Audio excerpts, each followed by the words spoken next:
So we're in the middle of a small rainstorm. Fall's taking over out there.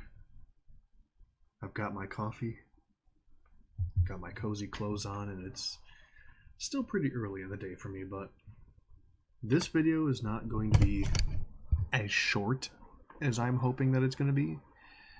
It's probably going to take me a little bit to get through all this because there's a lot to cover here. This isn't like a regular game where you go through and you're just like, yeah, this happened.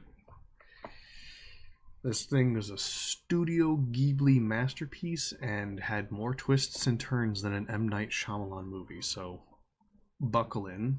I'm going to be old, and I'm going to ramble for a bit here. So today, we're looking at No Kuni, the game that I got as a kid and never actually finished playing. I remember playing it. I remember owning it. I also, geez, what's this guy doing out here? Got loose hair just sticking out. Good lord. It was definitely one of the adventures ever, so I'm going to try and TLDR it as best I can. So for any of you who know who Studio Ghibli is, this is going to come as no surprise. To those of you who have never seen a Studio Ghibli movie, all of their movies talk about coping with something difficult in your life that you can't just cope with on your own. Like, for an example, one of the easiest ones to point a finger at is My Neighbor Totoro, which is a movie about a kid's mom who gets sick with, I don't remember what sickness, but we'll just say cancer, because that's just the easy answer. And the kid spends all this time in the forest conversing with their neighbor Totoro, and eventually when the kid's mom is presumably right about to die, they take Totoro's best friend, the cat bus, all the way to the hospital just to see that their parent is getting better. If the parent actually got better is kind of up to the discretion of the viewer for believing that or not, but a good portion of all the Ghibli movies are about stuff not getting better.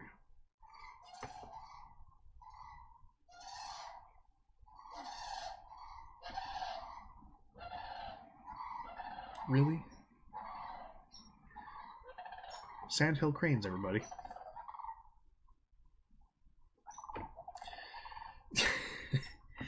Aside that, though, a lot of the other movies, like, Kiki's Delivery Service, Ponyo, Grave of the Fireflies, Princess Mononoke, they're all about how to cope with stuff. And it's almost never easy because a lot of Ghibli movies are pretty fucking sad. And if you've seen Grave of the Fireflies, you've probably been devastated before. So when I logged into this game, and the first thing I get to see is a Studio Ghibli work, the first thing that crossed my mind was a singular word. Fuck. Studio Ghibli has a habit of making just everything they can, like, super sad.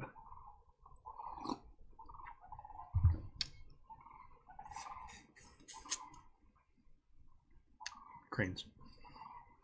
I also got coffee in my mustache.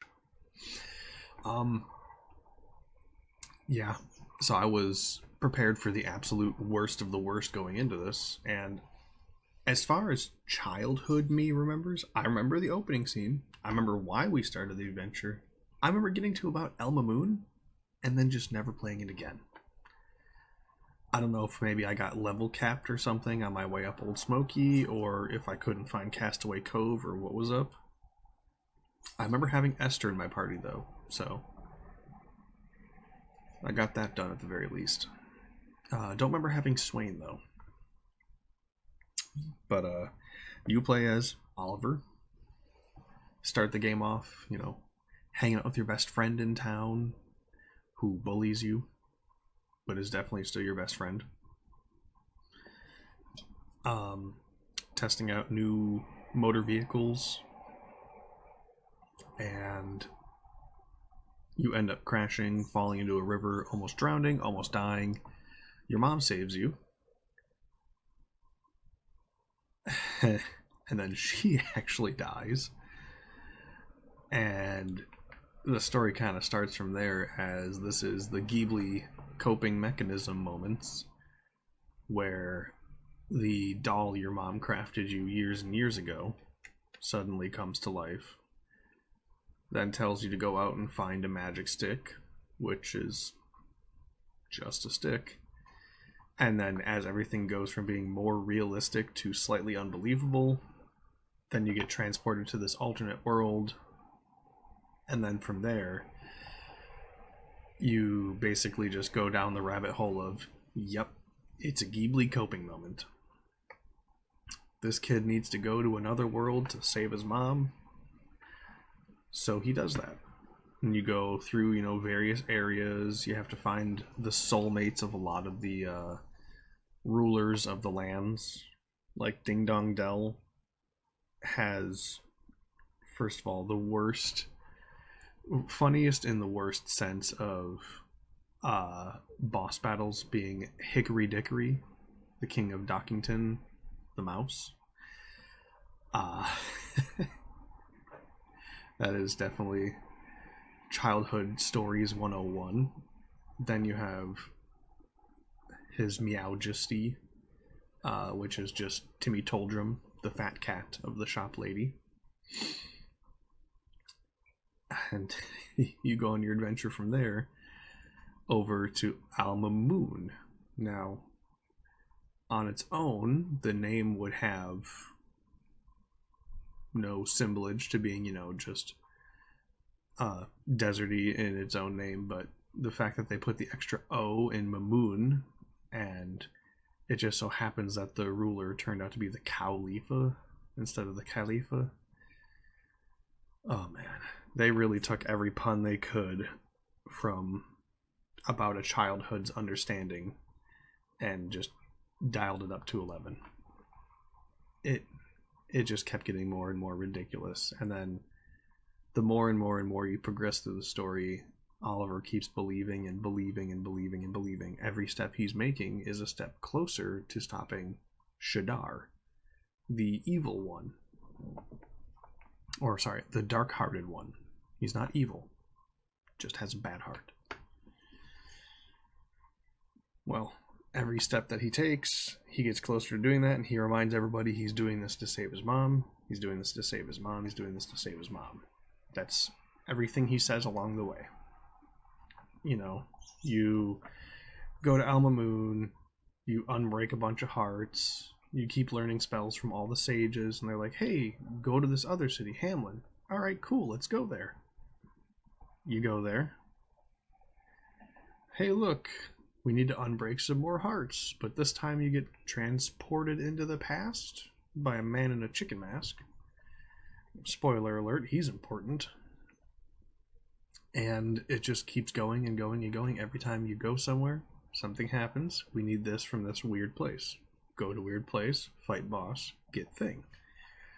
And it just keeps going in circles until eventually you make it to, and I'm going to have to add air quotes, the end of the game, where you go to fight Shadar.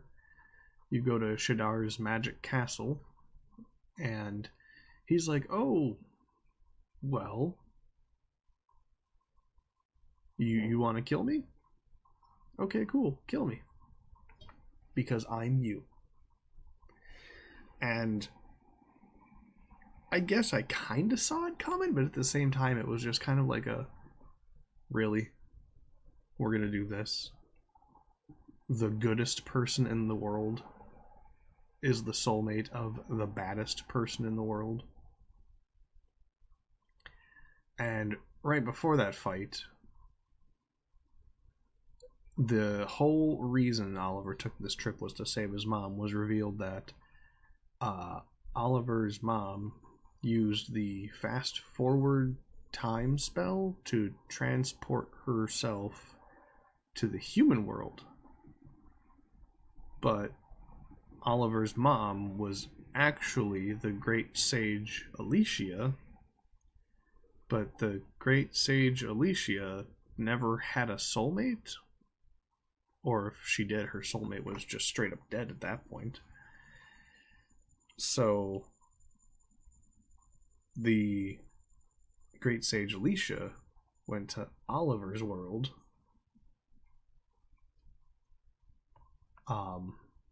and somehow, in the time of giving birth to Oliver, he became soulmates with Shadar, who is super ancient and super evil. So he's super young and super good to counter that.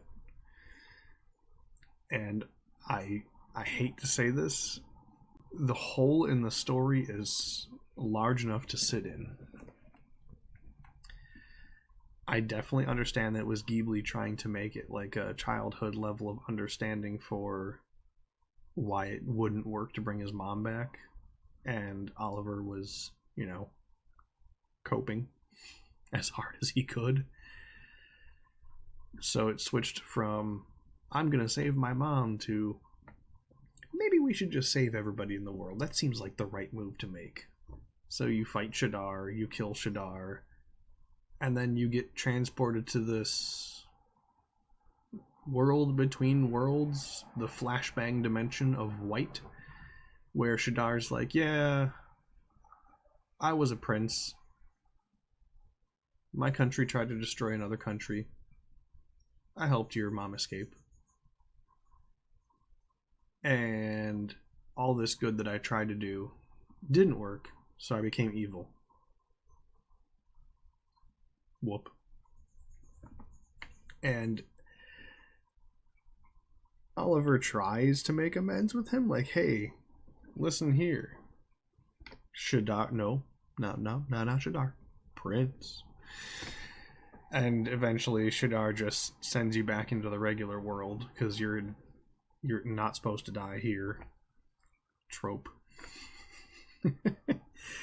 And, you go back, everyone's waiting for you, everyone was sad that you were gone, you come back, and then everyone goes back to Ding Dong Dell to have a good end of the adventure. Like, hey, you should leave.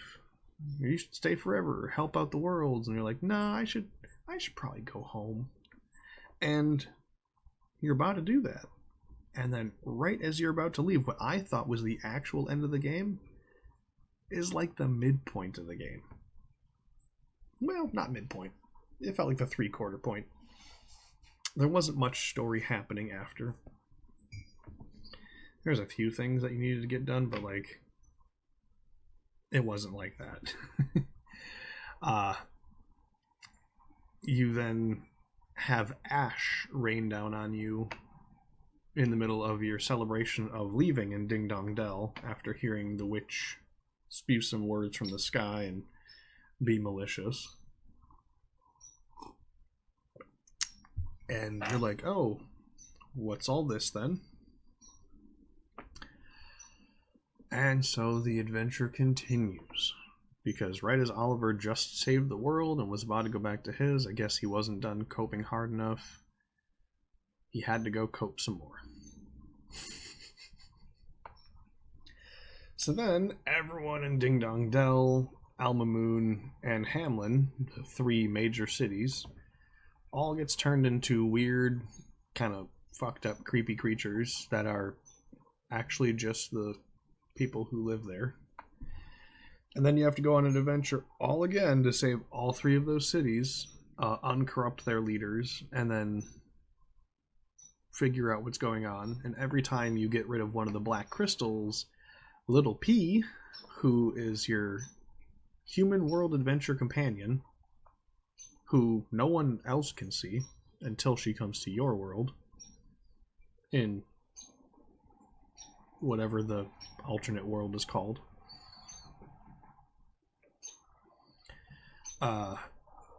Only then can they see her, and she uses the spell Sanctify, or Sankify, because she's real small. And that just destroys the crystals, unveils a bunch of flowers that she hid, or only she can find, because M. Night Shyamalan twist number 3, Little P is actually the... Now, this is one I didn't understand, so I'm going to try and word it as best I can. She is the spirit of the childhood of Cassiopeia, who was the daughter of the Wizard King. And since you're watching this video, you've given the right to any spoilers being spoiled. Cassiopeia became the White Witch because she just felt like she couldn't do anything right. And while the rest of the story would have you think, oh, that's just brokenheartedness, just give her some heart. No, that doesn't work. So you have to just go to her castle and kick her ass because she's just that evil. And when you get there, you go through most of the castle. About halfway through, maybe like the second or third pathway, Gallus, the dude in the chicken mask who transports you back in time in Hamlin, confronts you. He knows who P is. And that's just like a, huh. You've been played from the start. You got brought to this world not to save your mom, but you were brought to this world because we wanted you to save all of us. Kind of thing. It's another twist inside of a twist inside of a twist. And then when you finally beat Gallus, he gives you his wand Astra, which is the twin wand to Mornstar, which was allegedly the most powerful wand. Spoiler alert again, it's not. Astra is, because it's the Wizard King's wand.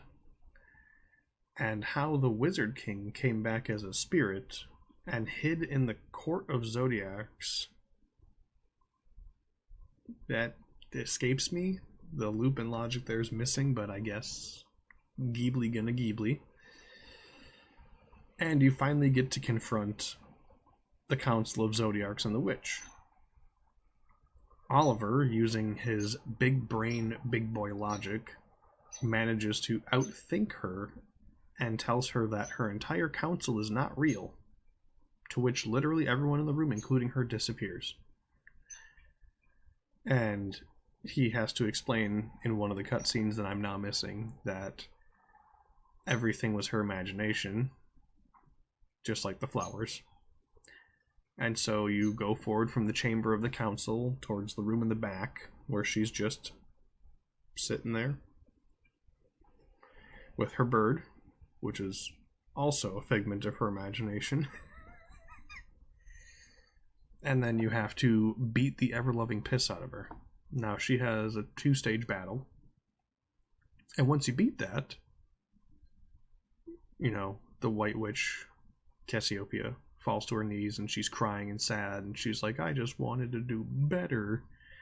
And then P, little P, runs to her and, you know, the spirit of her childhood and her older self recombine to make a better Cassiopeia at the correct age she was when she gave up hope. So the last couple millennium of ages just didn't happen. She aged real good for a couple millennia old. Props. I need to know her skincare routine because I look 40.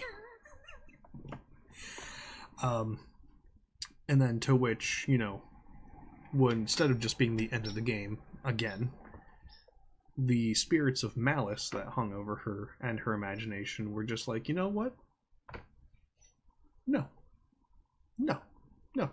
No easy end.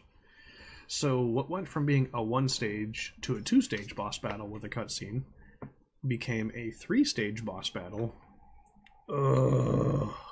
And I cannot explain how many times I got my ass handed to me because I ran out of mana. This game does not depend on how much HP you have or how skilled you are. As long as you have some of this sitting in your pocket, you win. That's just the winning condition. Most of my game, I had Esther set to be my healer, Swain to be my backup, and me as Oliver, or even my little spirit of self that I named Ree. Once we got to that final battle, Esther is so damn weak. Even if you have her set to healing, she just dies.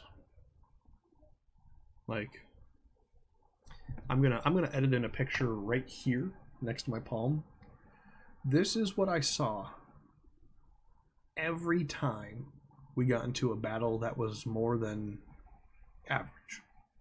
If we went to a place where the battle was, rough and tough, that right there. We got into anything that was a boss battle. Look at that image. It's just what Esther was. Every time I tried to do something different, that. And it's super helpful to have a healer on your group, but if your healer is the first person to die in every combat, you spend more time healing the healer than the healer spends healing the rest of you. And it's a big old pain in the ass. So, I eventually got to the final battle and just kind of started ignoring healing her, because Cassiopeia, who looks really similar to Alicia, helps heal her and bring her back. And then after that, we get the credits, finally. And it's just like, oh, hey, you beat the game. And then Oliver heads back to his house on a broom and says, hey, Mom, I'm going to move on finally. This is probably the first time I've ever seen a Ghibli movie fully resolve itself. And, okay, it's still a Ghibli show. I mean, it was sad. And there was way more twists and turns than your average Ghibli. It was more of a Princess Mononoke, like, hey, we did the right thing, right? Did you? So it was an adventure. It's a long adventure, and it feels like every time it's about to end, it just goes...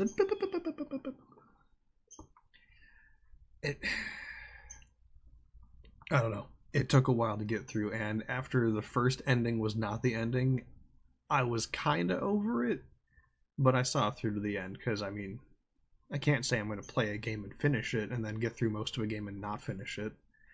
The only time I don't finish games is if they don't work, were not ported to Steam correctly, or I genuinely just do not enjoy them.